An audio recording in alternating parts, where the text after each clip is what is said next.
yo tengo una relación con la investigación de la sexualidad ya muy añeja desde hace muchos años, y mi interés por este tipo de estudios se debió en gran parte a fenómeno no esperado en los años ya muy lejanos de principios de 1960, no de 1600, de 1960, en colaboración con Flavio Mena, estábamos estudiando el efecto de algunas lesiones cerebrales sobre la secreción de hormonas que tuvieran relación con la lactancia, con un proceso reproductor. Y encontramos que algunas lesiones ubicadas en los lóbulos temporales del cerebro provocaban alteraciones muy importantes en el comportamiento sexual de la coneja. Inicialmente trabajábamos en conejas y el comportamiento era tan raro que fue descubierta por el entonces estudiante Mena, o el doctor Mena, que al intentar introducir el alimento a la coneja montó su brazo y realizó movimientos copulatorios característicos del otro sexo. Es decir, lo que sería una conducta sexual invertida. Y esto pues nos llevó a intentar determinar qué alteraciones pudiera tener esta coneja con lesiones bilaterales en el lóbulo temporal. Y entonces introducimos animales, primero de la misma especie, conejas, a las cuales rápidamente montó, mostrando la conducta sexual invertida, que luego vimos que no es un fenómeno raro, ¿no? La conducta sexual invertida se presenta en una proporción muy elevada de conejas normales, es decir, realiza la conducta del macho. Y posteriormente introducimos animales de otras especies, por ejemplo, un gato, el cual rápidamente también montaba, a pesar de los intentos del gato de defenderse y de tirarle arañazos, etc. Asimismo, animales pequeños, inclusive ositos de peluche, etc., ¿no? El animal tenía una conducta rápidamente orientada, digamos, a lo que pudiera considerarse sexualidad, y en la cual ya, si lo veo retrospectivamente, se podían determinar muchas características de la conducta sexual, inclusive atípica, ¿no? Digamos, el lobo tenía una conducta sexual homosexual en cuanto que manifestaba conducta sexual con un individuo de la misma especie, que bueno, ahora no se considera una conducta normal, ni mucho menos, pero tenía una conducta totalmente equiparable a lo que sería el bestialismo, en lo que antes se llamaban los problemas de perversiones sexuales, ahora se llaman parafilias, ¿verdad? Es decir, el interés o la realización de actividades sexuales con animales de otras especies. Tenía también pedofilia, digamos el equivalente de pedofilia, en que intentaba montar animales muy pequeños, ¿verdad? Inclusive algunas formas todavía más peculiares, como era el intentar montar algunos objetos inertes, como ositos de peluche, ¿verdad? Entonces esto pues rápidamente nos llamó mucho la atención. Había datos en la literatura anteriores en animales machos, y esta característica relacionada se suponía en aquella época la destrucción de una estructura que se llamaba la amígdala, que quedaba por arriba de la corteza temporal y que se caracterizó como hipersexualidad, en la cual los animales mostraban una actividad sexual muy intensa y que también eventualmente podían montar animales de algunas otras especies. Se había visto fundamentalmente del gato, pero nunca se había visto en las hembras, jamás se había visto en las hembras. Y entonces estoy hablando quizás de 1960, 1961, publicamos estos resultados, no pensamos que pudieran ser tan relevantes, tan interesantes, en el Boletín de Estudios Médicos y Biológicos en una revista de la universidad, pero esto nos llevó a interesarnos en determinar qué factores estaban alterados, si eran factores hormonales, si habían cambiado el tipo de hormonas que se secretaban por los ovarios, ¿no? Qué hormonas regulaban el comportamiento sexual, etcétera. Y ahí iniciamos un grupo de nosotros un interés largo por el estudio del comportamiento sexual, en una forma relativamente amplia, porque hemos estudiado desde el comportamiento sexual como tal, como conducta, sí, las características, digamos, conductuales, motoras de la conducta sexual, preguntas que parecen un poco, quizás medias absurdas. Por ejemplo, ¿cuál es la frecuencia de movimientos que tiene un macho, una rata al copular, ¿verdad? Es decir, encontramos que tenía aproximadamente 20 movimientos por segundo. ¿Cuánto dura la intromisión en machos, en conejos, etcétera? Es decir, establecimos un grupo que hacía estudios que pudiéramos identificar o considerar de etología o de comportamiento animal puro, pero dirigido al estudio de los comportamientos sexuales. Y luego nos interesó particularmente el proceso de la regulación hormonal de la conducta sexual, que encontramos que si bien estaba prácticamente ya era un dogma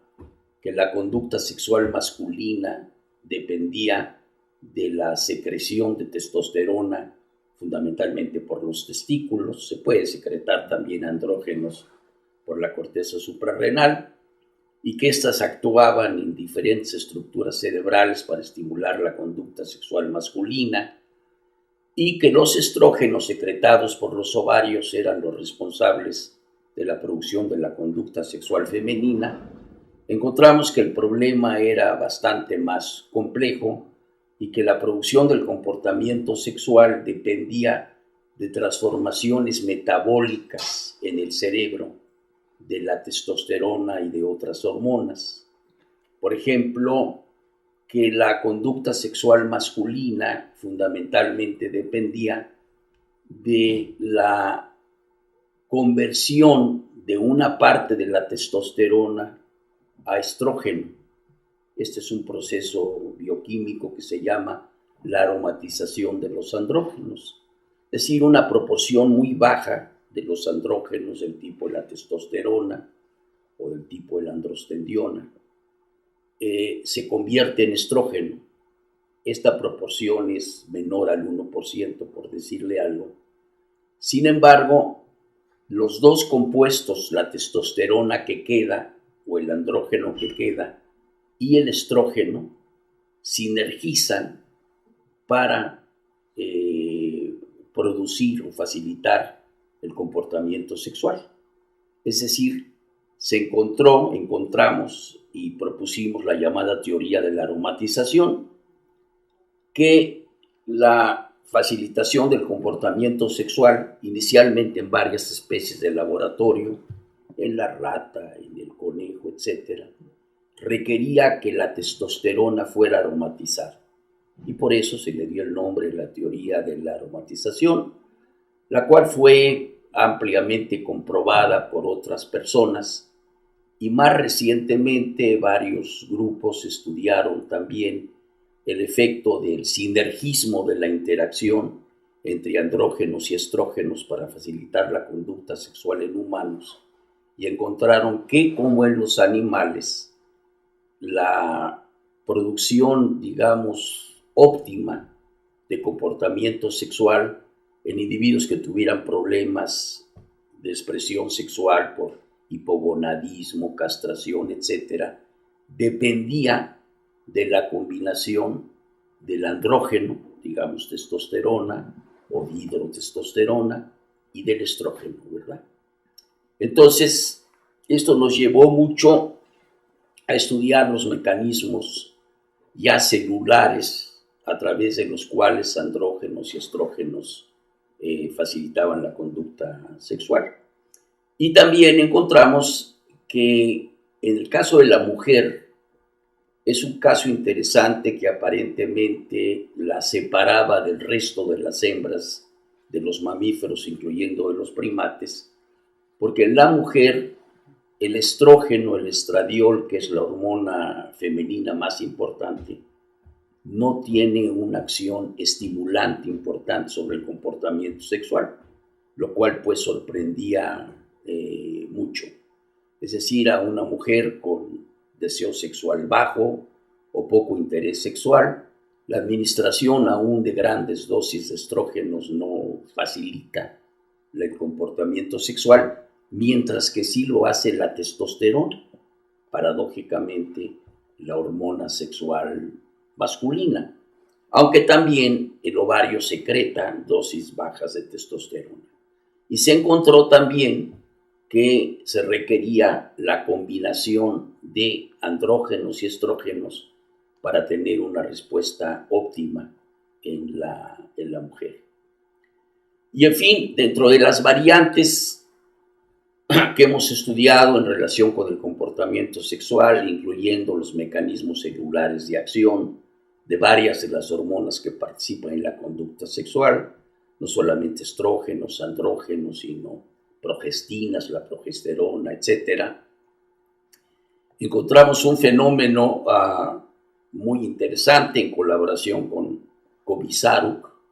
en la Universidad de Rutgers, con la que hemos tenido una relación de trabajo de hace muchos años, que fue el proceso de la analgesia genital. Este es un fenómeno muy interesante, fisiológicamente relevante, en el cual la activación de los nervios de la zona genital, que son activados durante la cópula, durante la interacción sexual, producen un aumento en el umbral al dolor, es decir, disminuyen la sensación dolorosa, producen analgesia, ¿no? Y entonces nuestro grupo, inclusive aquí en Tlaxcala, ha estudiado mucho este proceso de analgesia genital para determinar, en colaboración con Gaby González Mariscal, con Porfirio Gómora, cuáles son los neurotransmisores, cuáles son las sustancias que se liberan para producir la analgesia genital. Y hemos encontrado que fundamentalmente en las hembras se libera un neurotransmisor que se llama la glicina, y en los machos una combinación de compuestos, incluyendo la glicina y algunos opiáceos, ¿verdad?, que participan en la producción de analgesias.